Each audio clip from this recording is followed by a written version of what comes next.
It's a very cool move. And after I hit it in competition, I did it on a black belt. And after I hit it in competition, I came off the mats and people were like, what was that? What did you even do? Yeah. And I was like, I fucking did the rape choke to the guy. And they're like, whoa, what the fuck? That's crazy.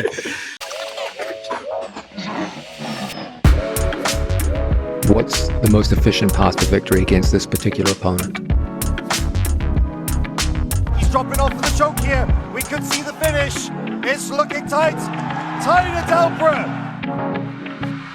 Hey guys, welcome to the Everyday Jiu-Jitsu Podcast. I'm your host, Matt Kwan. The Everyday Jiu-Jitsu Podcast is everything you need to know about Jiu-Jitsu. Today I have with me Mr. Alfie Penney of Source. Welcome to the show, Alfie. Welcome to the show. Thank you very much, Matt. How are you? I'm great. Thank you very much. Guys, if you want to support the show, please check out the links in the bottom. We appreciate you guys for tuning in this week. So, Alfie, you are a strength and conditioning coach. So, I'm a BJJ coach. I'm a brown belt in Jiu Jitsu. I basically help people with their strength and conditioning for Jiu Jitsu and combat sports. I'm the ultimate Jiu Jitsu bum. So I've been traveling around the world for the past 3 years, which has been really cool. And just helping people like myself get injured less and improve their performance on the mat, which has been pretty cool. And then, of course, I get to train as much as possible myself, which has always been great. Nice. Where are you living right now? I'm currently in the Channel Islands at the minute, a little island called Guernsey. Not many people have heard of it, but it's just off the coast of England. And I've just come back from Australia. This is where I picked up the old cowboy hat and done all that. I actually had a pink one, but it got taken off me in China, unfortunately. They didn't care too much for a pink cowboy hat over in China. No. I've got a theory that there's a Chinese security officer wearing it these days now. You go by the name. You go by the moniker Jiu-Jitsu Cowboy. How did you get that nickname? I did. It was just that I wanted to be a cowboy when I was growing up, and I was just talking to one of the boys at jiu-jitsu training, and the nickname stuck. I like to think it was because I'm a bit of a gunslinger, kill or be killed on the mats, but it's probably not true. Interesting. So you did come from a rugby background. Am I correct in assuming that? Yeah, that's true. That's true. Can you talk about your transition? Very much so. Yeah. Talk about your transition from rugby to martial arts. It was humbling as always. So I came to jiu-jitsu after playing loads of rugby. I was a big meathead, shaved head, big wide shoulders, big bench press, and came to jiu-jitsu and then get battered by lots of teenage girls and little kids. Right. And then I quickly realized, holy shit, I better learn this thing. So that's how I originally came to jiu-jitsu, was just like I saw the effectiveness of it. Friend said, come along. I thought, yeah, this would be awesome. I'll kill everyone there. And then boy, was I wrong. And I think that sort of humbling and made me realize how much I've got to learn it and how effective it could be.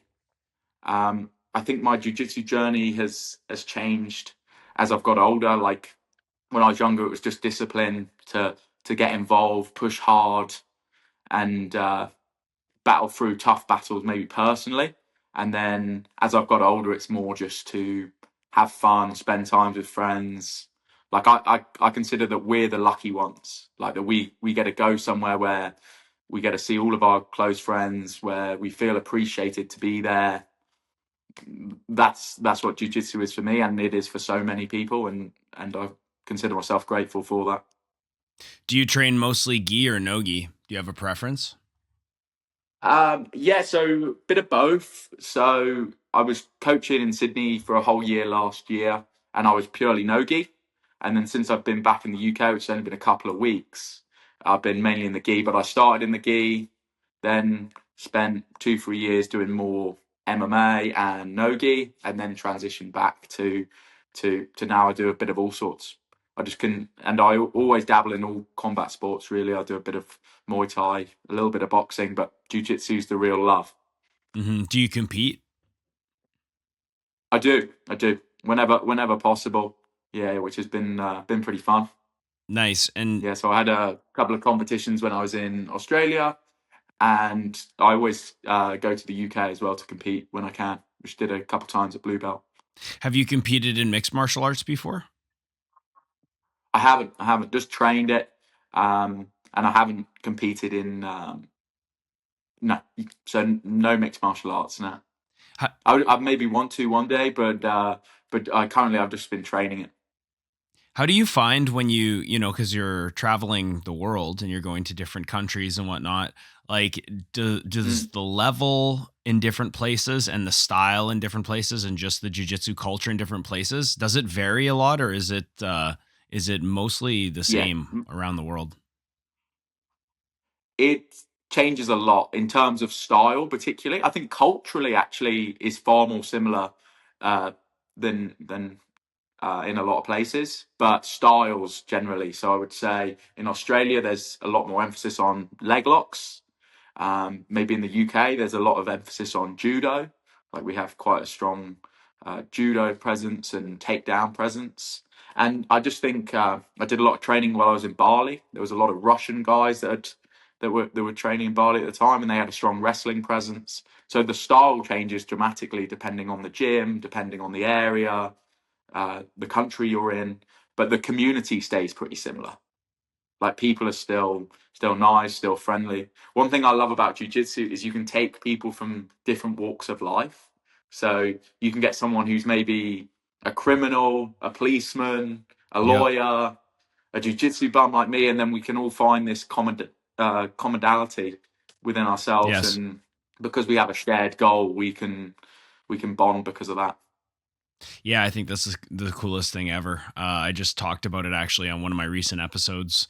How you're never gonna find a room full of people of such different backgrounds, sort of culminating and collaborating together. Like you said, like the dealer and the police officer getting along and actually having a good friendship where they would have never had that outside of the gym. So it is a cool thing. So It is. when you It means yeah. we have friends from all different walks. Well, exactly, right? It's just, and we all, it's funny, like it's not just the shared passion for jiu-jitsu, but it's, I think the shared struggle that we all have in jiu-jitsu. Like, it's funny when you're with when you're with a group of people and you have a common struggle that sort of can create quite a tight bond. 100%. We've all been that white belt who spent a couple of months trying to get out of side control. And I think there's that solidarity that we build with each other because we've all been there. We've all felt that pain. And because we have, it means we can help each other more. For sure. And so when you reached out to me, you had mentioned, obviously strength and conditioning, a big part of your routine and your lifestyle and your business. So can you talk to me about strength and conditioning for jiu-jitsu? Yeah, of course I can, man. Before I did jiu-jitsu, I was already interested in strength and conditioning through rugby. Like rugby, obviously being a professional sport, is so driven home. Like you need to be in the gym regularly. You need to be practicing movements. So I think probably the best way to go through it and how we can help people most today is like probably what are the biggest mistakes that we see in the gym, probably from jiu-jitsu athletes or jiu-jitsu people, practitioners who want to stay in the sport longer, get injured less.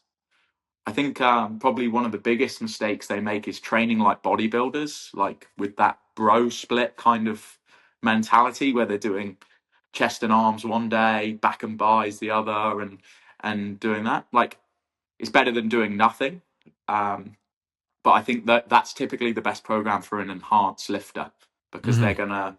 We talk about in terms of training principles. We talk about frequency.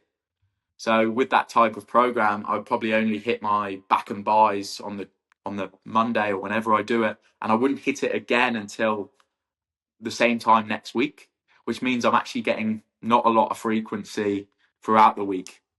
So I think that's probably a big mistake, especially for a natural lifter. Obviously, it's like we see people like Gordon Ryan. That's the program he does, but he trains probably like a has a bodybuilder. different supplement routine to. Exactly. He's going to have a different supplement routine and a different training program to the average person who does jiu-jitsu.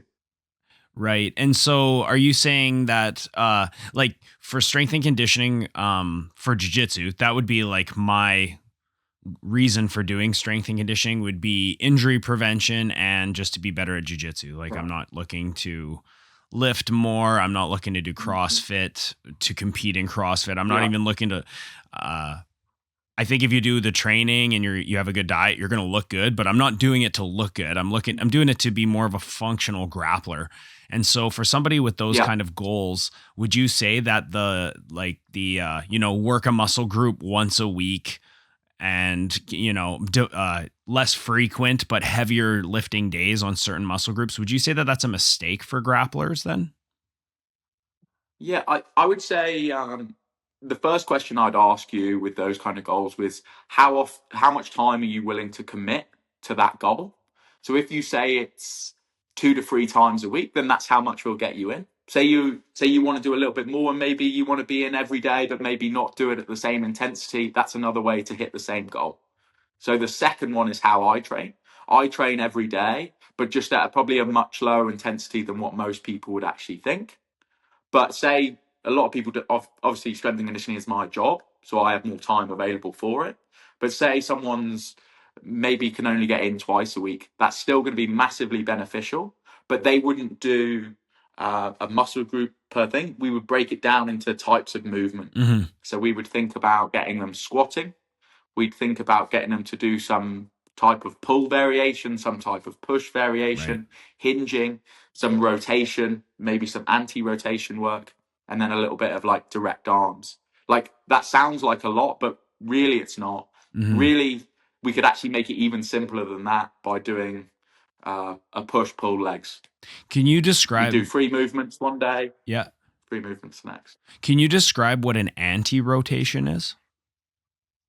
Yeah, so an anti-rotation would be something like a farmer's carry, especially on one side, because you're preventing your body from you're preventing rotation by keeping your spine straight and resisting. Because if you weren't, you'd be tilted over. Okay, so like a farmer's walk with a dumbbell in one hand, basically.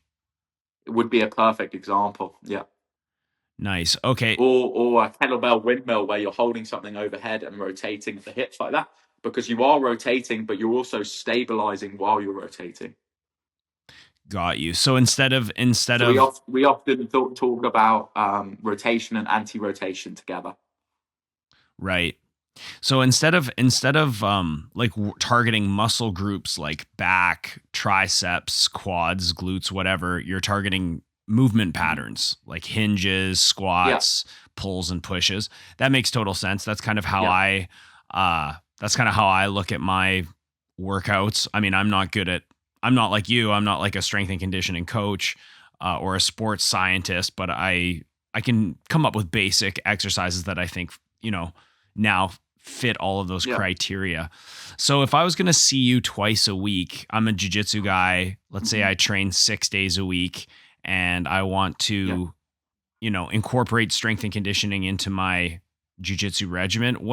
How would those sessions look if I come see you?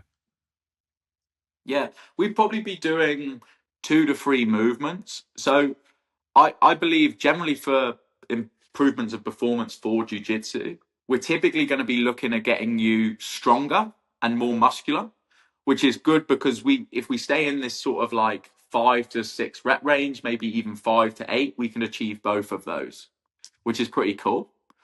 And I would just get you doing basic movements. So I'd teach you how to deadlift. I'd teach you how to bench press. I teach you how to do some sort of squat variation, the squat variation that probably best suits you. Those are going to be the staple of our training. And then we'll do some light accessory work, depending on the areas of what you need, whether you need a little bit more direct core work, whether you need a bit more direct arm work, or even conditioning work. And that's dependent on you as an individual. What do you like to do for core work? Like when you say core work, what kind of exercises do you like? Yeah, a favorite core exercise of mine. I'm a big fan of the toes to bar. Yeah, that's the one. Sure. Yeah, that's got a massive amount of popularity. I also like, very similar in terms of movement pattern, is like the ab rollout. Okay. Would that be using like the roller machine? You've got like a little wheel that you're kind of rolling yourself out on to full extension. Yeah. That's a really cool one. And that's a good one because you can start someone out on their knees with that. And then eventually over time, get them doing it from standing, which is significant progression. But it's good that it's got that inbuilt progression in it. How many reps, how many sets would we do of those? It would be pretty similar. So I think strength is probably the ultimate quality for jiu-jitsu athletes. So we'd actually start probably quite a few reps, like quite low reps, probably get them doing 5 reps if they're doing the most difficult variation, 3 to 5 reps if they're doing the most difficult variation. And maybe if they wanted to build more muscle and aesthetics, then maybe you try for more like 10 to 12 reps. Okay. I know you mentioned deadlifts, and I know people who've gotten hurt doing deadlifts. That being said, they were total ego idiots when they did it, and now they have like back issues for life. And I've heard of other coaches discuss how deadlifts for athletes, it's not really the best athletic it's not the best movement to build athleticism necessarily. Like, it's good. I think it's a direct correlate. There's a direct correlation between movements like, breaking the closed guard and deadlifting. So I deadlift, but I deadlift at a modest weight. Like, I'm never looking to hit PRs or anything. I'm not like overloading myself with tons of weight when I do an exercise like that. Do you agree that deadlifts are not as beneficial for athletic performance as, let's say, like cleans and Olympic lifts, or is deadlifts like definitely a household exercise in your regiment? Yeah, so the way I think about it is deadlifts don't necessarily have the highest degree of correlation to improvements in other areas. And I'll use this as an example. So, for example, the front squat. If I got better at the front squat, I would probably get better at the deadlift. Very likely. Almost, I can guarantee that pretty much. But if I got better at the deadlift, I may not get better at the front squat. So it isn't in correlation with each other. It doesn't go both ways. But the deadlift still has a massive improvement in overall strength quality. So you are going to get stronger legs, stronger posterior chain, stronger grip, stronger core. So it is improving general physical qualities. So I would still very much have it in the program. Okay. What is your favorite squat variation for grappling? For me, I really like Zerchers and goblet squats. But what do you get your guys doing? I'm exactly the same. Zercher is my favorite. The reason it is because it can take a long while to teach someone to back squat really, really well. So I just think the learning curve isn't as steep with a Zercher squat, and we can still straight away load them really heavy, properly with time and good form. So I love the Zercher. Probably is my favorite for people with not as much training experience. And then over time, I generally, if we've got the time, they want to, then I ease them towards front squatting and back squatting. Front squat would be a favorite as well of mine. Right. But it's a little bit more demanding in terms of skill. So, obviously you're aware of Marcelo Garcia and his philosophy. I'm sure you've heard of it, where he basically, was pretty famous for saying he doesn't do any weightlifting at all. He just does jiu-jitsu. He wants to improve his cardio. He just does jiu-jitsu. And I think most professional athletes nowadays, whether it's grapplers or otherwise, they've moved away from that. They've really, started incorporating weight training in the weight room. And I just wanted to get your opinion on Marcelo's philosophy about weightlifting and how basically, I guess, throughout his entire career, he didn't really utilize it in any way. Yeah. There's I agree with him in some regards. I believe there's nothing more sport specific than the sport itself. Right. So if you're given an option, if you want to be a professional jiu-jitsu athlete and you're given the option between doing more skill work and strength and conditioning, take the skill work. Generally take it, because you only need 2 strength and conditioning sessions a week to see great results. Whereas skill, not necessarily meaning that it's going to be linear, like the more skill work you do, it's just to the moon. But the goal is to be better at the sport, to be more efficient in terms of timing, pacing, and all of the aspects that make you better at jiu-jitsu. That being said, if you're unevenly matched with an athlete in competition, the stronger, faster, bigger athlete generally has an advantage. So I think despite him being right in some ways, you still need to be doing strength and conditioning to be a rounded jiu-jitsu athlete. I agree. And for your strength and conditioning sessions, when you're working with like high level grapplers, high level athletes, or even just yourself, like how much are you breaking down your body in these strength and conditioning sessions? Are you really going hard, or are you like, you're leaving gas in the tank because that person probably has to grapple later on that day? Yeah. So I use myself as an example for this. I actually train every day. So I'm typically doing big compound. I normally take one day off on the weekend. So I train 6 days a week in the weights room, but just at an intensity that is lower than what most people are used to. So my RPE, I never go above 8 in terms of rate of perceived exertion, meaning the amount of output that I really give. I never go above an 8.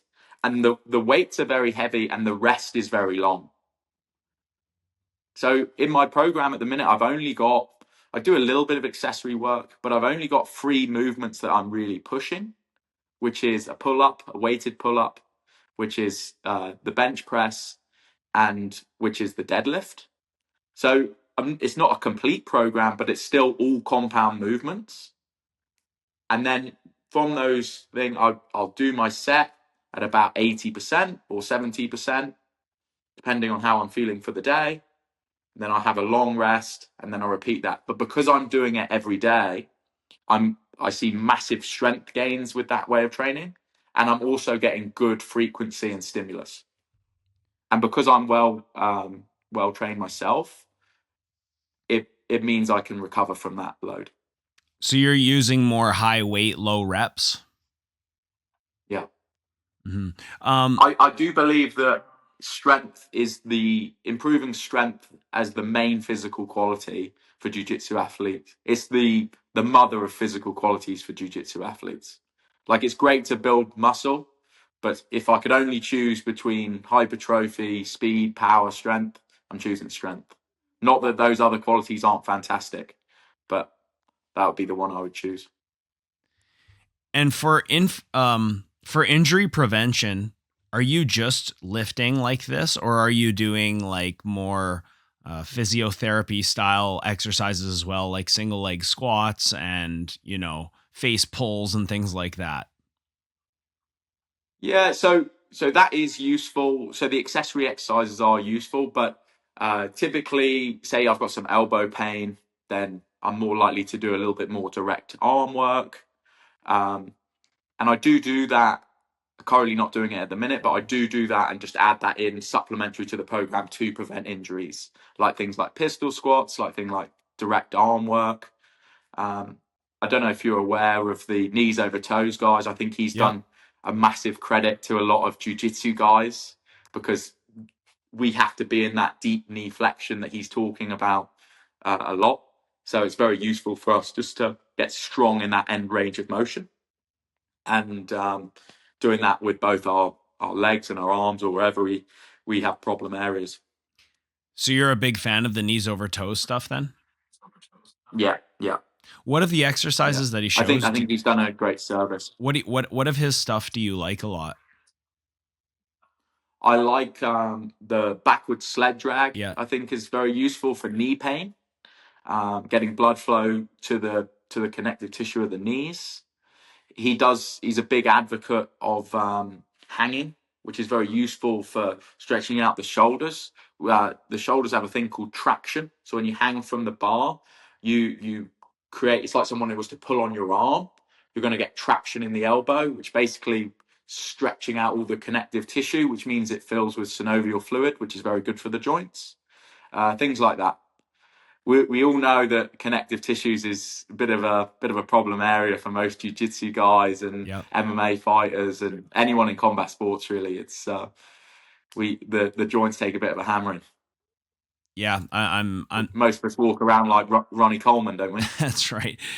Yeah, for me, a lot of my training is based around don't fuck up my joints more than they're already bad. That's a pretty good strategy, man. Pretty good strategy. Yeah. I like I've had 2 meniscus surgeries in my right knee. There is still meniscus there, but there's like a repair that's probably still slightly torn. From now and then it will like tweak, but then I can sort of pop it back in. But for the most part, it's pretty functional. So when I tried the knees over toe stuff, I noticed the backwards pulls were really good. Like what does he do? The Jefferson squat, where it's kind of like a step up in reverse almost. And tib raises and things like that are really good. But the one thing that I found my knee really doesn't like is the deep lunges, like the deep split squats where you go all the way. The ATG split squats. Yeah. And I just need to sort of ease myself into that movement. But whenever I try to do it, I'm like, this is the one movement where I feel like it's overload on my knee. So would you recommend to just sort of like stay away from that or just gradually work towards it? I'd stay away from it because you're already getting that deep knee flexion from the other movements. There's just no need to push it. So I would say if you can do one and not the other, do that. Because you're still getting the benefits of the deep knee flexion from one of the movements from the other movements you were talking about. But so there would be no need to do that and go through the pain and potentially injure yourself. Do you have it? It wouldn't be worth the risk, in my opinion. Right. How old are you, Alfie?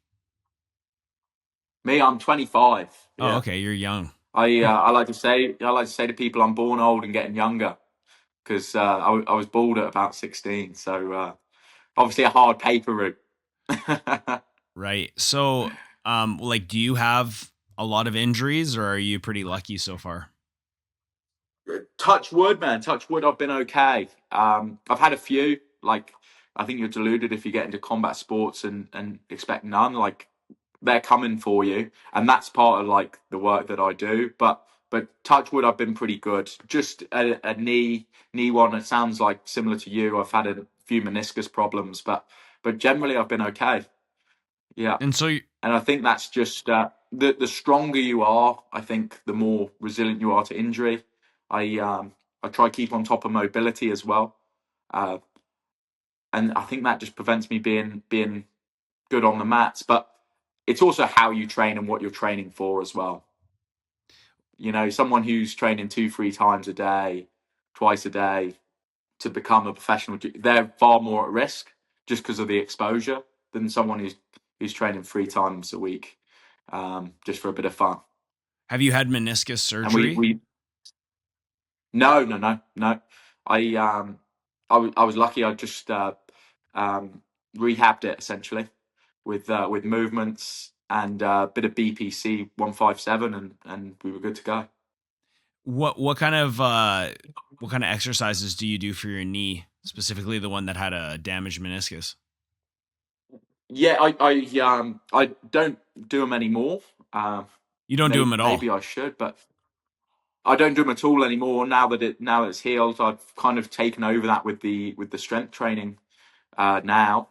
But I was doing those ATG split squats that we were talking about, and then from there I built up to pistol squats, which is very deep flexion of the knee. And then I was doing I tell a lie. In the warm up, when I'm warming up, I still do the backwards sled pulls and the backwards walking.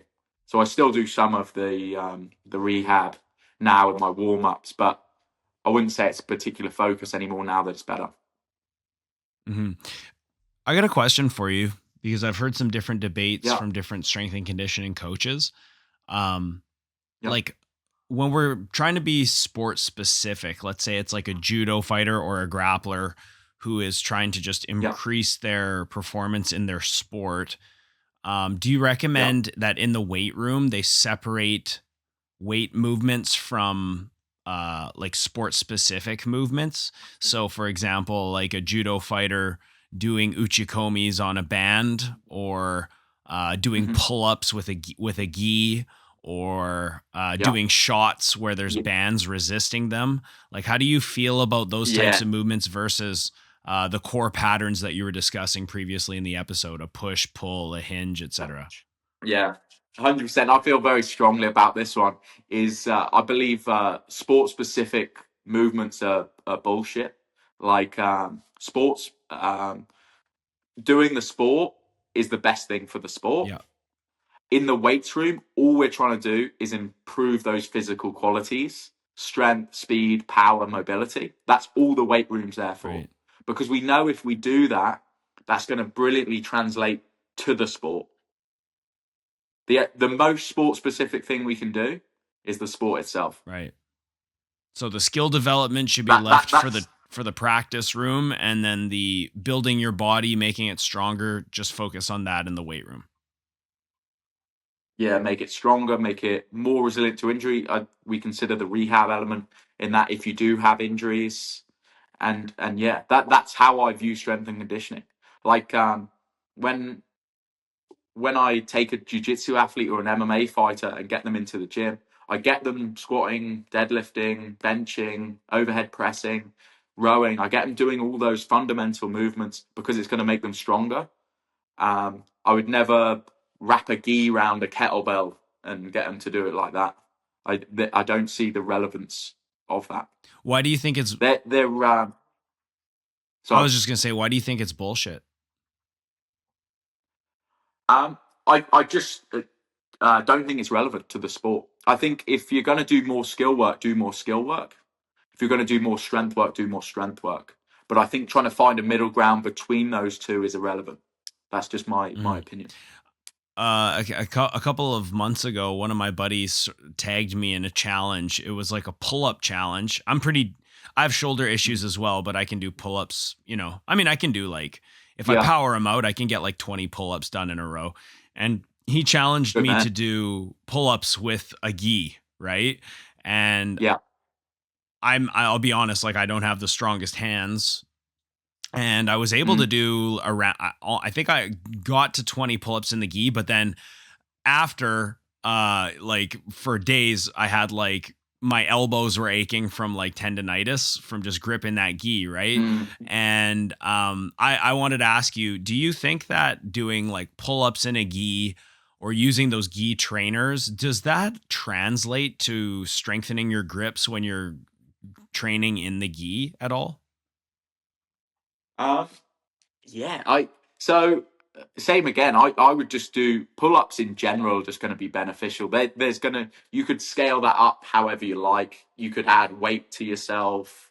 You could do loads of things to make those pull-ups harder. Is gripping onto a gi going to make it harder? Probably going to make it harder. I think it is because harder. You're using more of the smaller muscles of the hands, so it probably is a little bit harder. But does that necessarily mean that it's beneficial? It wouldn't be that much more beneficial than doing a normal pull-up. You don't think so? It's not that much more. No, I don't. Not going to be that much more more specific than doing than doing just normal pull-ups. So I'm actually got a little pull-up protocol that I'm doing at the minute, which is called a grease in the, I don't know if you've ever given this a go. It's called Grease in the Groove. Never heard of it. Yeah, so it's a cool one to really bump up those numbers significantly. You do need to be a bit of a bum like myself, or you've got to have a pull-up bar very handy, because what you're going to do is you're going to test what your max pull-up is. So let's keep it nice and simple. Let's say for you it's 10. So what you would do throughout the day.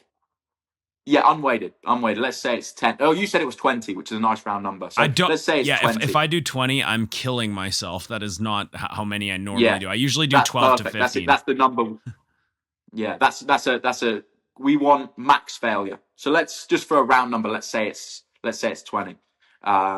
It could be whatever number. You'd have to test it to find out, but your max is 20, absolutely dead. You couldn't do another one if you tried.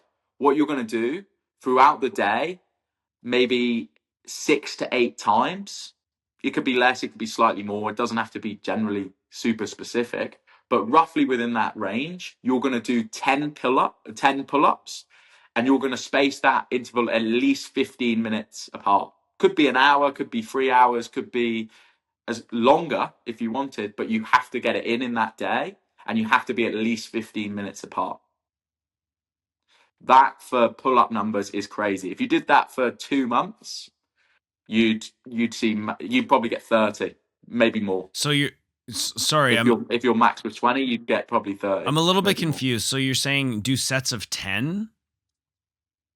Yeah. How many So times? say your max was 6 to 8 times, but it could be slightly less or slightly more. But you just do that throughout the day. Mm-hmm. Okay. But it would be the same if it was, so say your max is 20, but my max was 10, I would do 5. Oh, you do half. Half, exactly. When you're coaching students and when you are training yourself for strength and conditioning, Yeah. are your repetitions usually like pretty slow, like a lot of time under tension, or do you want quick, explosive movements, like just get them done as fast as you can type thing? Yeah, it depends what we're trying to achieve, but normally just normal speed, normally controlled on the way down, and then a pretty quick eccentric on the way back up. Mm-hmm. There is reasons why we go at different paces or tempos, but typically it's just controlled controlled lowering, and then fast on the way back up for the concentric. How do we, as you know, let's say we're serious athletes or competitors or whatever, how do we train hard, Mm-hmm. but and push ourselves and see results, but not overtrain? Like, at what point are we breaking down our bodies to a negative degree?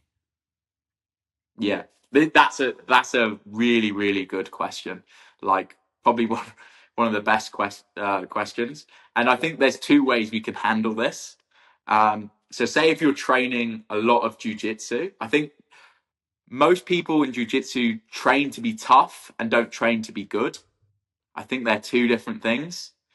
I think a lot of people train at a far too high intensity on the jiu-jitsu mats or doing MMA or whatever their combat sport is. I think it's almost like if they went slower, they'd get further or get better faster. Like quite a lot of my grappling training is done at a intensity where I can think. Like it's probably done at maybe 60% or 50% of max. Because if I am going too fast for the pace, I'm only doing the moves or the things that are so inbuilt in me that it's muscle memory. Whereas I want to be testing myself to get better, and I generally get better at doing that with those lower intensity rounds. So that's a massive one, is doing it first of all with our grappling training, and then the second way I do that in the weight room is just with rate of perceived exertion. So just being a scale of 1 to 10, how hard I'm working. And just generally, we want that between like a 7 and a 9. And it's going to depend on how we're feeling today. I go into the gym and I'm feeling rubbish today, I might be like a 6 or a 7. Say I'm filled with the white monster and I'm ready to go and the drum and bass is bearing and it's that day I'm feeling good. Then maybe today I push an 8.5 or a 9, and I just modulate that intensity, being honest with myself as well around, do I need a rest today from the weights room, and maybe just go to jiu-jitsu and keep it nice and light.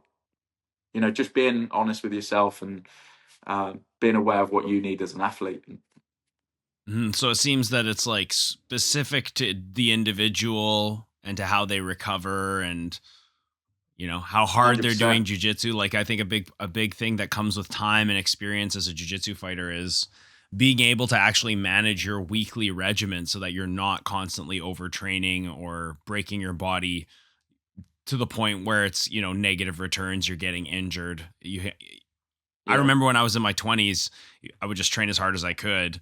And honestly, it was okay. Like I would recover quite quickly. But now that I'm like mid to late 30s, I do have to manage myself a little bit more. And some days need to be a little bit less intense than others. Yeah. My coach when I was a blue belt, great guy, pulled me aside, and he's one of those guys when he talks, you listen, because he doesn't talk too much. So when he does talk, it carries weight. And he just pulled me aside and said, "You'd be so much better at jiu-jitsu if every round wasn't a death match." Yeah. And he was right. He was right, because at those lower intensities, I can think more about the technique, what I'm trying to achieve, where I'm going. In turn, I got better at jiu-jitsu, and I've had to relay that to a lot of my students as well. Like, don't get me wrong, especially if they're going to compete, there is that time for intensity. Yes. But if I've learned anything with my travels, being around Russian wrestlers and being around, they're very good at training at lower intensities, and then right before competition, they bring that intensity and peak. Mm-hmm. Yeah, like play wrestling or play grappling. It's difficult, but I try to introduce it to children because now you're telling them, okay, I want you to do good techniques, but I don't want you to focus on winning or losing. I want you to just give and take. And they're like, that's weird. I thought we were in here to win. I thought now you're telling me to like put myself in an arm bar and work out. But I think having that ability to scrimmage or just play wrestle in the training room, and like you said, not every round has to be a death roll. Not only do you improve as an individual, but I believe that the culture in the gym actually improves because they're like, oh, okay, well, this is a place where we can experiment and play around. It's not a place where, every round has to be a death match, like you said. Yeah. Yeah, I've got a strong belief that I believe the jiu-jitsu culture in the gym always improves if you get rid of rank, if you decrease, generally, not always, but generally decrease the intensity of the rounds, and you normalize being in really, really bad late stage positions. Yes, I tend to agree. Like if I could improve three things, if those were three things that I could add to jiu-jitsu, those would be what I'd add. With the middle one, with the intensity, I wouldn't take away the intensity always. It is still combat sports or fight sport, but just most of the time. Like, I'd still bring that in occasionally. I still like the odd occasional high heart rate round, but it's just far less frequent. How frequent, I think it's needed. As a coach, how frequent would you encourage high intensity rounds? Yeah, so I think my old gym, Partizan Grappling, when I was in Sydney, did this really, really well. And it was different coaches would have different styles. So most of the coaches, probably about 80% of the training was done at that lower intensity. And then there was one coach who loved the higher intensity, and he'd be in for maybe 1 or 2 evening classes a week. And that would be a very, before the class, you're thinking this is going to be a difficult class. And that's the perfect amount, only once or twice a week. Because you still need to feel that scramble, that intensity occasionally. You need to touch it, but you don't need to be there all the time. In fact, it's probably negative for your learning if you're there all the time. Mm-hmm. Can you tell me, like, if you're working with a grappler who is preparing for competition? Like, I have a competition in 2 days in Portland. Yeah. What does your plan with them look like? 3 weeks out from a competition, 2 weeks out from a competition, and the week of a competition. How do you taper things down? How do you approach fight day for a grappler, like a couple weeks out? Yeah. So right before the competition, like we're talking 4 to 5 days out, then we're going to really drop everything back. We're really going to dial everything back so that we've got that rest and recovery for them to go in and do their best performance. Mm-hmm. I think a lot of people try cram in loads of training, and I think that's a mistake. I think you should find what your optimal routine is and do that every week. So whether for you that's training maybe 6 days a week and 2 to 3 strength workouts, that shouldn't change because we're coming closer to competition. But maybe now I'm just a little bit more specific about what I am going to be training. Like, typically, if you're a grappler, you've got a style of game that you want to implement. Competition is about you implementing your game on someone else and maybe doing a few rounds that worst case scenario, just in case they do happen. Mm-hmm. But pretty much, other than that, nothing's changing than a normal week, apart from the dialing back, a few more specific rounds for what I want to implement and what I don't want to happen to me. Worst case scenario training. Other than that, it's pretty similar to a normal week. Mm-hmm. I will definitely touch that intensity maybe a week or two before training, but other than that, it's not that much different. And I think having it as not that much different is massively beneficial psychologically, because it takes the pressure off. You know, if you do a 3-month training camp and you're grinding yourself to pieces every single day, you're psychologically, there's something really, really important coming on, really, really important, really, really important, where really it's just a match. Mm-hmm. I've never lost friends because I've lost a jiu-jitsu match, Right. or lost a MMA match. I've never lost. My family don't disown me. My friends still take care of me. Everything's all good. And I think psychologically that's a good way to think about it, because it takes the pressure off. You still want to do well, obviously, but it takes the pressure off. Right. So if someone's getting ready for a competition, when would you have like the last hard strength and conditioning session? How far out? Yeah, probably the last hard one. They're going to have a full week between, say they're doing the competition on the Saturday, it'll be a full week before their last hard strength and conditioning session. And it'll probably, in that week, maybe on the Monday, maybe they can have a harder session, maybe. But I want pretty much a full week of recovery before they go to competition. Mm-hmm. We don't want any ongoing fatigue or anything like that in the system. Right. All the hard work has been done before that, with the months, years leading up to it. Of course. And what about now moving to jiu-jitsu? Like what would you like to see somebody, and for yourself, you know, you're competing in a week or whatever. How do you like to train your jiu-jitsu the week of? Are you going hard until like 3 days out? Is the entire week kind of relaxed? What are you focusing on from a jiu-jitsu standpoint? Yeah, so normally 2 weeks out, that'll be slightly harder. There'll be a few high intensity ones 2 weeks or 3 weeks out. And then the week before will be pretty relaxed, but I'll be quite specific. So I'll be specifically working the game I want to implement, and then the worst case positions, you know, deep leg entanglements, someone's on my back, someone's pins me and mount, turtle, spending time in those positions. Because I've got to be able to, things don't always go your way in competition, Right. and you have to be prepared to be able to deal with them. Mm-hmm. I'm sure as a competitor, you know when you're in a match, you can have excellent cardio and conditioning, but if something goes wrong and you find yourself in a defensive cycle, like a lot of the time that cardio can go out the window because you are in such a bad position. And now there's like a psychological quality to the situation as well, where you're starting to panic, and or maybe you're down on points and the clock is ticking, and there's other things at play aside from just your strength and conditioning ability. So how can we train ourselves to deal with those nerves and to like really dig ourselves deep in competition when shit goes sideways and things don't go according to plan? Yeah, I think a big thing is just exposure. So just dealing with those uncomfortable positions, first of all, in the gym, competing as much as possible, and you just hit the nail on the head. Jiu-jitsu is one of those sports where sometimes you just eat shit.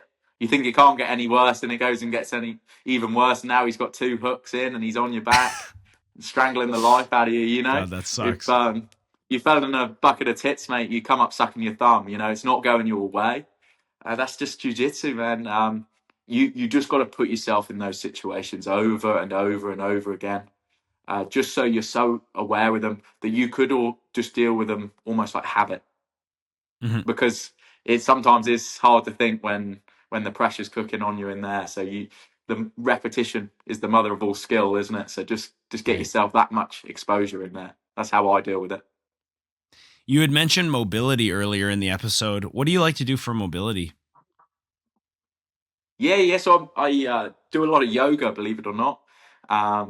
So I have a routine that I just follow. I pretty much do it every day. Sometimes I miss the odd day, but pretty strict with it. I normally do that for the routine itself is about 20 to 30 minutes. It's 20 minutes, but I normally end up doing a little bit longer. Good strength training taken through full range of motion is also good mobility work, but it's not enough alone. You do have to add some additional stuff in there. There is some specific stretches that would be useful as well for jiu-jitsu athletes. One is the kind of spreading your knees, sat cross-legged, trying to get them down to the floor. You know, if you're trying to stretch your knees. Right. Eddie Bravo is very big on these, where you're kind of pushing your thighs down. This could be very good for sort of guard retention. Also, just your ability to bring your knees in towards your chest. I think it's really useful to do lots of ones where you're trying to hug your knees in towards your chest as well. Very useful for jiu-jitsu because we spend so much time in that position if you're ever doing guard retention.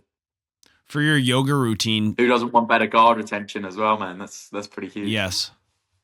For your yoga routine, are you just using like a video on YouTube, or what do you do? Yeah. So I've filmed one myself of me doing one of me running through the routine, which we're starting on YouTube, so we'll get that up pretty shortly. So it is just me doing it, but I do have one as well. I think it's called Yoga with Adrian. It's a little bit of a feminine one, you know what I mean? But she's got a nice sounding voice and it gets me through. So, you know, when you as well, some mobility can be hard. Some positions are a little bit painful and stuff. So a nice sounding, soothing voice can help you get through at times. Nice. What about cardio for grappling? I mean, I think we can agree that, like, I do kind of agree with Marcelo where it's like, you want better cardio for grappling, grapple at a higher rate. Like, I get that, but do you like other exercises for cardio strength training? Yeah. What do you like? Yeah, I agree with Marcel. I think there's nothing more sport specific than the sport. So that's one way to do it. A few more high intensity rounds. Like you probably want to break your cardio work into what you need.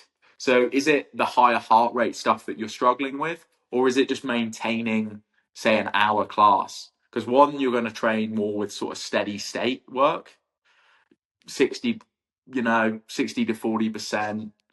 Typically, I'd be able to hold a conversation while I'm doing that kind of work, where it's just prolonged continuous endurance. I could do this on a bike, I could do this running, I could do this swimming. Or is it going to be those higher heart rate ones where maybe I'm doing a 10-20 second sprint with a minute's rest? And it'll just be evaluating what is best for you. Obviously, there's loads of different protocols other than that, but those are two pretty good ones that I would use.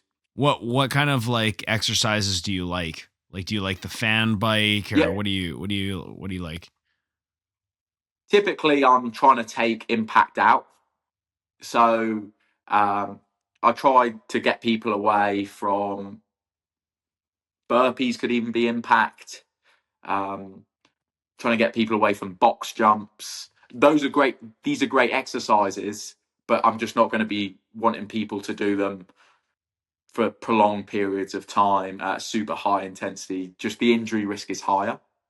Like a fan bike is going to be way better for that because it's low impact. Right. Swimming would be great. I have an instructional that I watch, and I believe it's from the Oklahoma State Wrestling Strength and Conditioning Program. And their strength and conditioning program, I think it's based a lot on actually like a football training regimen. And a big part of it is trunk work. So like, like basically anywhere between your chest and your knees, like that sort of core area. They emphasize a lot of that. And there's some plyo stuff too. How do you feel about that philosophy? Like really focusing on the trunk and plyometrics? Yeah, mate. You took the words. It's obviously an excellent program because it's massive. I believe if there's two ways to get stronger, if there's only two things we could do to get stronger, it would be to improve the strength of our core and to improve the strength of our grip. If we did just those two things, we would get stronger across the board on all lifts. So correctly training the trunk is going to be massive. There's a very famous guy. This guy, you might have heard of him. His name is Charles Poliquin, very famous in the strength and conditioning field. I don't know how many gold medals. He's obviously the coach. He doesn't win the gold medals, but he's responsible for a lot of gold medals in the Olympics. And he has a massive philosophy about training the erector spine muscles, the muscles of the lower back. He very similar to how I talked about, if there's only two things you could do is train the grip and train the core.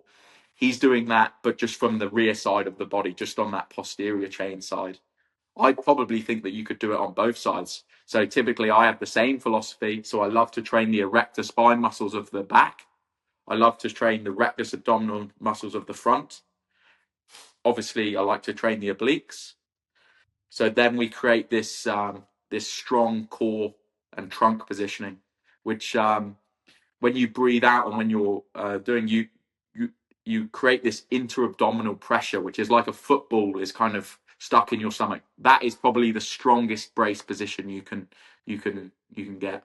And so if you create that inter-abdominal, what kind of exercises would you implement to achieve that? Yeah. So the one that Charles Poliquin recommends and I recommend would be back extensions. The core work that we talked about before would be brilliant. The toes to bar and the ab rollout, that would be brilliant for the rectus abdominis. And then for the obliques, I like things like kettlebell windmills, and I like some anti-rotation, like we talked about before, of heavy farmer's carries, single side. That would be brilliant for the strength of the obliques as well. So that would be a perfect core routine that I've named just there, that would literally hammer the core. And it would also, if you did the single side farmer's carries heavy enough, you'd also get some great grip work on there as well. When you do that routine alone would make you so strong in multiple different lifts. When you do your single side farmer's carries, like how long are you doing those for? How many sets are you doing those for? Yeah, so I typically find like a decent, probably about 20 meters. It's normally like the length of a gym and back. And I go as pretty much as heavy as I can, but I'm quite strict with myself on the form. If the form's ever degrading, then I'm gonna lighten the weight. And I'm just trying to stay as upright as possible. And I'm trying to create that inter-abdominal pressure I was talking about. I want my stomach to feel like a football. So if someone was to punch me in the stomach, it would be hard and braced. And it would be braced not only in the front, but also in the sides and the lower back. And how many times would you do that farmer's walk per side? Yeah, I typically do it as a strength and hypertrophy kind of thing. So I would do that maybe 3 to 5 times. And I'd rest anywhere from 1 to 3 minutes would be a great little protocol to do. A lot of people who are looking to gain strength don't rest enough. Yeah. I used to make this mistake a lot when I was younger. If you're really pushing strength, you want to be resting at least 5 minutes, sometimes even 10 minutes. I think this is why that grease in the groove gets you so strong. That mandatory 15 minutes rest means that you're going to be fresh when you go in again. If you did that for 2 months, I've done it before, and it added 12 pull-ups to my pull-up total, which is pretty good in just 2 months. So that is an exercise that is directly correlated with grappling. I don't believe in sport-specific movements, but on all defensive and offensive movements, you're going to be using those muscles of the back and lats. I'm not sure if you can hear, but my stomach is constantly gurgling because I'm trying to get down to 170 for this tournament on Saturday. And so I'm in I'm depriving myself a little bit right now. It's not the most fun thing ever. What's really fun is after the competition when you get to eat whatever you want. But right now, as I'm sort of tapering down, I got weigh-ins tomorrow in the evening. Yeah. What would you recommend athletes eat for nourishment as they're approaching like a water cut? Like not a crazy water cut, but like 6 pounds, like a decent cut. Yeah. So are we talking about after you finish cutting? No, so we So could talk about that as once well. you've weighed in, We could talk about that as well, but I'm talking about like days and even the day of the cut, like leading up to the weigh-ins. And then yeah, we could talk about after as well. yeah. So we'll go for after first, and then so after I just think about refueling. I think about getting some electrolytes in, some carbohydrates in, especially depending how soon after competition you're going to be competing. But definitely making sure you're getting plenty of carbohydrates. Like that's going to be your main source of fuel for your competition. So making sure you're getting loads of that in, making sure you're just hydrated again, you've rehydrated because carbohydrates are related um, with hydration and water intake. So just making sure that I'm rehydrated and I'm getting loads of carbs in post cut. That'd be a big thing from me. Um, with just calorie restriction in general for competition, I would just go the slower the better. Like to make it less difficult for yourself. It's always going to be a little bit difficult, but the slower you can bring it off, the better and the healthier. Um, I'm not an expert in doing it with water cuts. I think that is a very specific type of person who should be dealing with that because that's where dangers and things like that come in. Mm-hmm. For sure. What about creatine? Are you a big fan of creatine? Yeah, I'm a huge fan of creatine. Not just for the benefits in the gym, not just for the benefits on the mat, but also just like cognitively. Like there's a lot of studies coming about how good it is for the brain, um, and it is great for athletes because essentially creatine is an energy supplement. That's what it does. Is it helps us produce ATP, which is our main energy currency that we use all the time. So if it can make us more efficient at that, it's going to have so many benefits, not only in the gym, not only on the mats, but also just in day-to-day life. Would you recommend somebody stick with a creatine regimen if they have to cut weight because creatine does retain water, am I correct?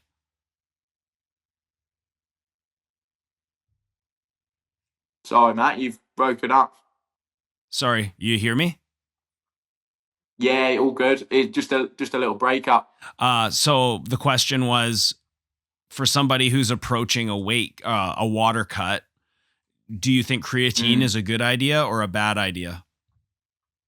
Yeah, so creatine is going to make you hold water, 100%. Some people more than others, but if you're going to do a water cut, even a weight cut in general, maybe it might be worth thinking of coming off of it because it is going to make you hold water. Basically, creatine allows water to go into the cell, which makes you store that water, which is good for building muscle, which is good generally when you're not trying to lose weight. But I would come off it if I am, if that makes sense. Before we get out of here real quick, I just wanted to discuss peptides because I've used peptides before and you had mentioned them earlier in the episode. And I'll be honest, like when I used them, I perceived that maybe healing was sped up 10 to 15% more, but it also could be a placebo effect. I'm not actually sure. I just wanted to get your thoughts on peptides. Are they safe? Do you recommend them? What kind of results you see? Those types of questions. Yeah. So by no means am I an expert on this, but I, similar to yourself, have used them personally through knee injuries, and I saw tremendous results with them. But again, that could just be placebo. But what makes me think that it probably isn't is the amount of anecdotal data that we see with people like yourself, people like me. I'd been recommended it by someone who'd also been in the same situation. So probably if we're going off anecdotal data from the numerous stories, it's probably not a coincidence. It probably does have an impact on connective tissue healing. You could almost say that pretty strongly. But just I'm not an expert in it. there might be other risks with it. Like all of these things, most peptide is essentially similar to a protein, almost like a hormone within the body, which is going to have multiple functions within the body. So it's not as simple as that to be taking them consistently on a regular basis. Like I would consult a physician 100% if I was going to be using them regularly. And how do you feel about oral peptides? Because the ones that I've used, I've injected, but I know that there are oral ones as well. I've just heard that they maybe not as effective. Yeah. Again, no, by no means any expert in this field, but I do know that some degrade, like a lot of supplements. It's not what you take; it's what you absorb. And if it's got some degradation within the gut, the gut breaks it down to a point where it's not as effective. It might not be as useful. But I've never taken any of those, so I'm not as knowledgeable. Tell us about your company. Yeah. So I was in Australia training a lot of jiu-jitsu, doing what I'm doing now, helping people with their strength and conditioning, training as much as possible, just trying to help people on the mats. Like, we've got a great community. And I was taking a lot of supplements and I just wasn't really happy with it. And the reason I wasn't happy with it is I just had loads of different bottles. None of them were combined. None of them were particularly any good. I'd forget to take them all the time. So me and a friend just got talking and talking about getting this supplement company up and running. I couldn't end up doing it in Australia where I was, so I ended up coming back to set it up here. We got our first product coming out.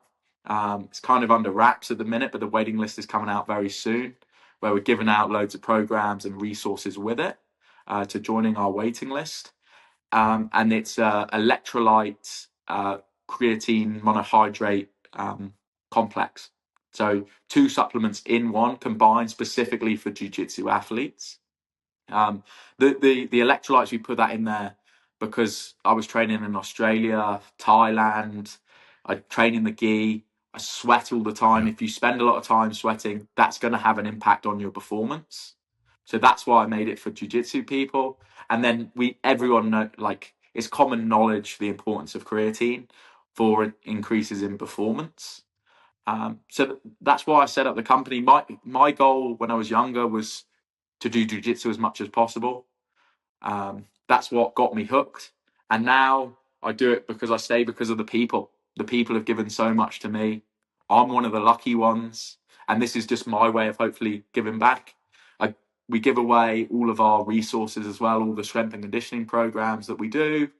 We're trying to get seminars and stuff on YouTube that we're going to be getting in the coming months. We're just going to give it all away because jiu-jitsu has given so much to me. So that's why we're doing it. And what are your end aspirations in jiu-jitsu? Like, do you want to have a school one day? Are you wanting to win a world title? What is your goals? Yeah, my goal for jiu-jitsu, I'd like to be doing jiu-jitsu when I'm 70 years old. I say to my girlfriend, you'll have to bury me in my pink gi and my pink cowboy hat. That's pretty much how it goes. I just want to be that mad fucker on the mats, still got his knees intact, still training, tough round despite being 100 years old. Like, I just love everything about it. I love going there, being with my friends. I enjoy the gym as well. So I'm just in a very lucky position where I get to spend time with people I like spending time with. I get to provide value to them and give back. That's what it's all about. That's why we've come up with the supplement company. Like, I create it for myself, but that it's another way that I can give back and provide value to other people. That's why we do it. What's the worst part about jiu-jitsu? And don't say getting injured, because we all know that that's the worst part. Something you don't like about it. Well, I love what I do. I think the worst part about jiu-jitsu is maybe the staph infections and the skin infections. Yeah. But one of my favorite things, I kind of use this because it's something I love and it's something I hate, is that jiu-jitsu people are fucking weird. And I fucking love that. I love that we're all a bunch of fucking weirdos, and we're all strange, and we come to our little pajama party and grapple and wrestle and geek out over little techniques and play fight with each other. Because even getting a black belt, it's like getting a degree in bullshit, isn't it? It's like we're 100%. trying to choke each other and it's just fucking nonsense, but it's the kind of nonsense I can get on board with. Fuck yeah. And that's why I love it so much. You know, getting buggy choked and wrist locked, and that shit's embarrassing, but you can hold your head up high knowing I've done some weird fucking shit today. Yes, I've been buggy choked in competition. It's very shitty. It's a horrible feeling. Oh man, never in competition, but far too many times in the gym. So have I. Yes. Yeah, and it stays with you as well. When someone catches you with a wrist lock or a buggy choke or something embarrassing, you can't get that shit out your head, can you? Yeah. So about 2 weeks ago, I competed in Oregon and I hit my first Roadhouse choke. Have you ever heard of that? No.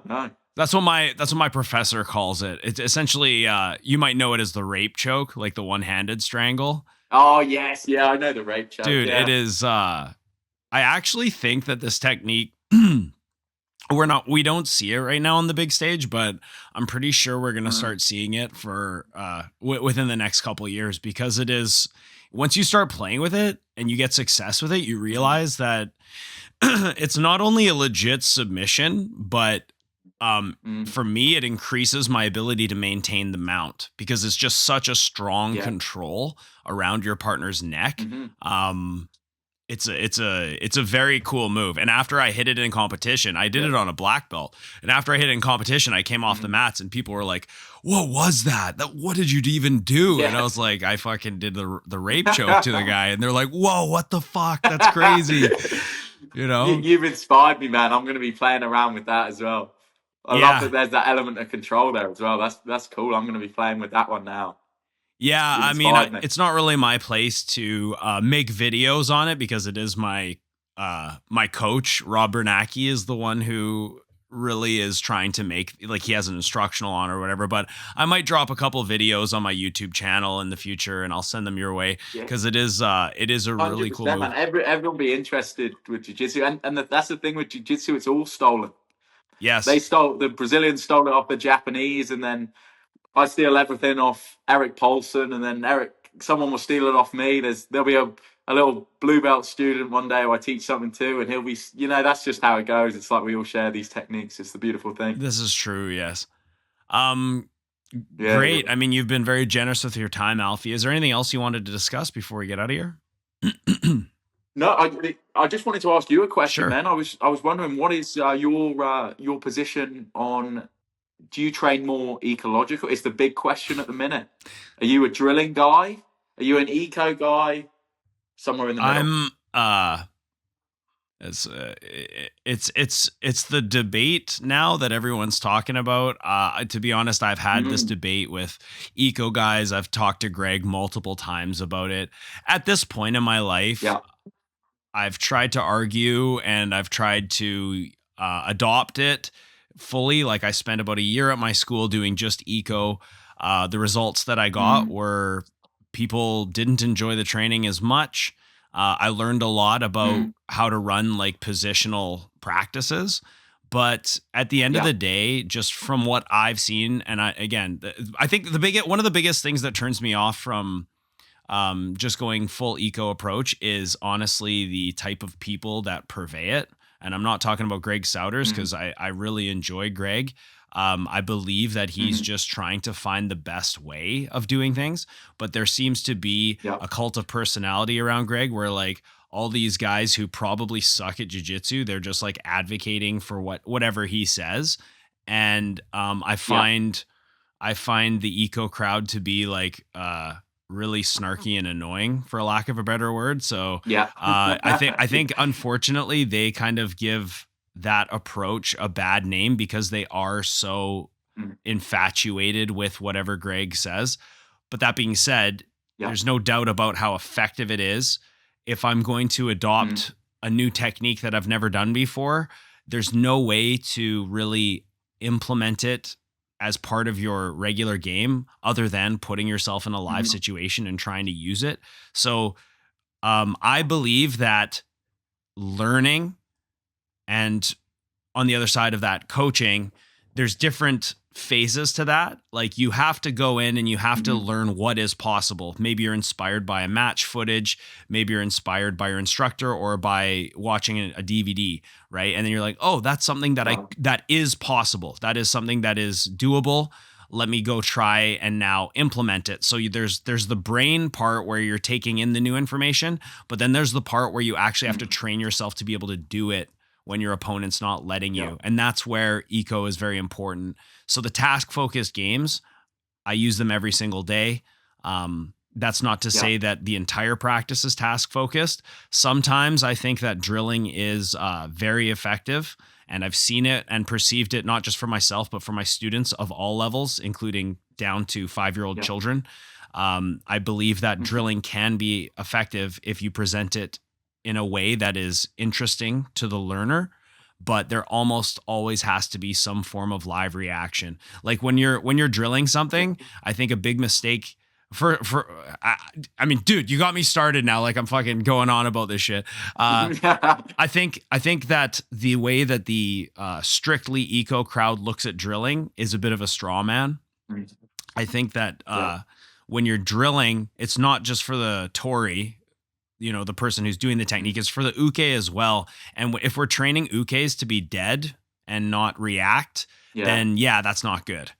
That could actually be negative. But if you just tell the uke to just move very lightly and just present some, give them like a very basic task focus at a low intensity, it can be very beneficial for both. And then as the class progresses or as the student becomes more familiar with the technique, you can increase the intensity, you can increase the resistance until you're going full target sparring, right?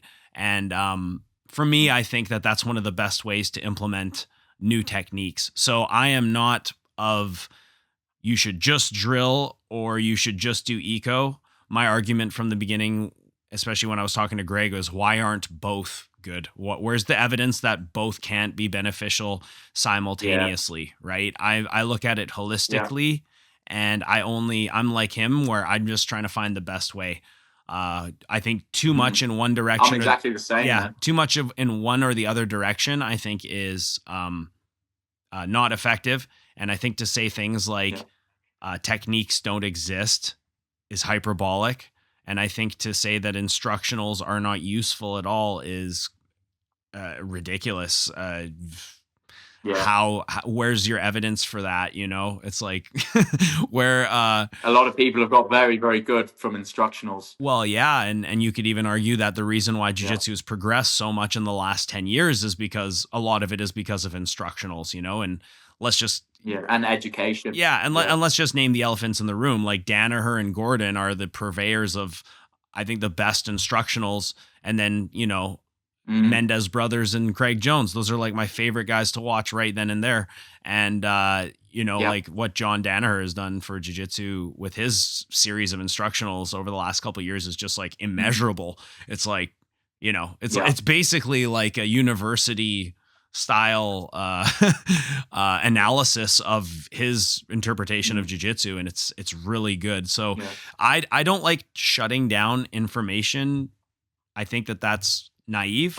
I'm the same as you. To say I'm not going to learn. My arse hurts sat on that fence. I use drilling all the time. And I use positional rounds or situational sparring interchangeably. I use them both, and I'm a big one for believing in the concept behind. So quite often I'll just say to myself, why did that work? Why didn't that work? And then what is the reason behind that? Right. And normally the reason behind that is some kind of concept. It's normally like posture, base, alignment, structure, controlling the head. There's lots of concepts within jiu-jitsu. Yes. And quite often it's a concept behind the technique. But you do still need techniques, and more education, the better, whether it's instructionals, anything. talking about it like this. It's all good.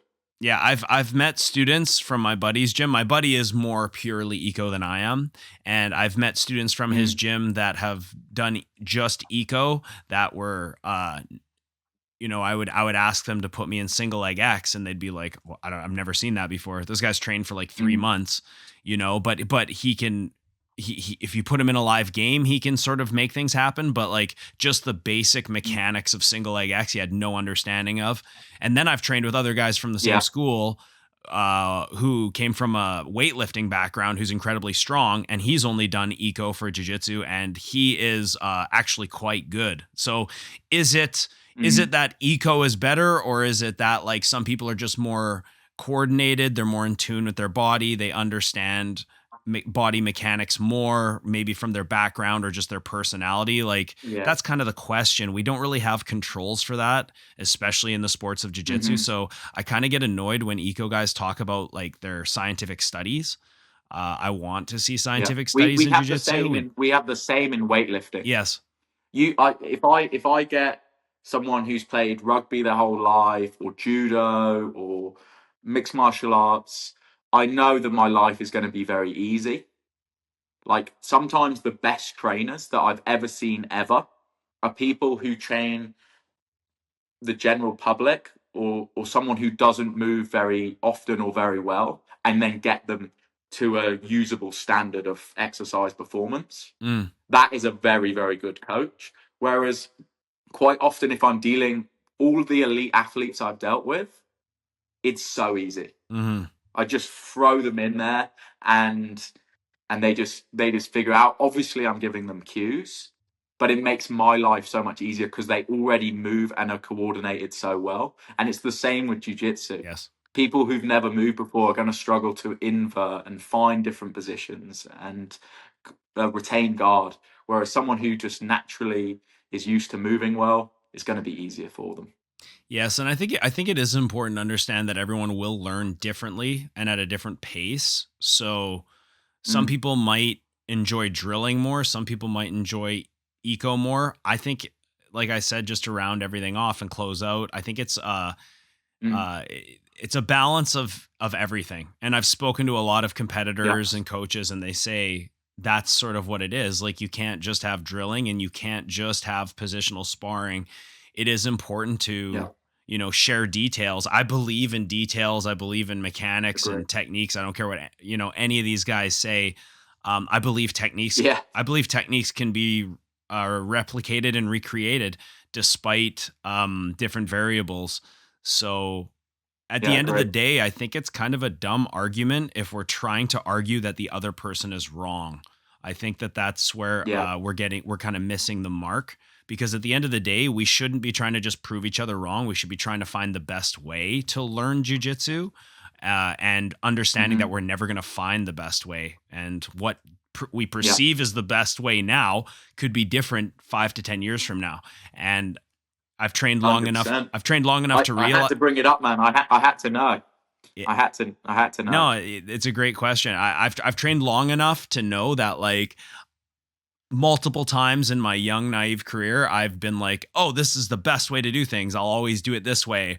And then I find another way, or there's a way that I was like, no, I'm never going to do it like this. And then, I flip on a Danaher instructional and he says, yeah, you can do this. And I'm like, oh, well, that changes everything. I got to rethink and so now I don't really speak in absolutes. I don't go the story of my life. I think they call that the confirmation bias or no. It's basically like a rabbit hole, isn't it? The more you know, the more you realize you know nothing. It's pretty correct. Funny. Yes.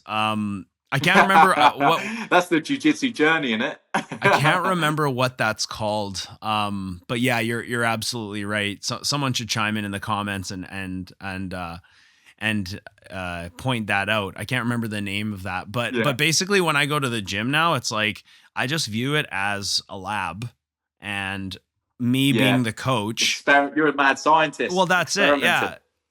Me being the coach, I'm trying to bring out a particular behavior that can create winning results in a competition. And I'm looking around the room and I'm trying to see, okay, like, what I just showed, is it hitting the mark? Is it working? Did the game that I just gave us to do, the task focus, did it bring out the results and the behavior that I was intending for that to happen? And a lot of the time I fail and I don't get the results I want. Like, it's all just an experiment, right?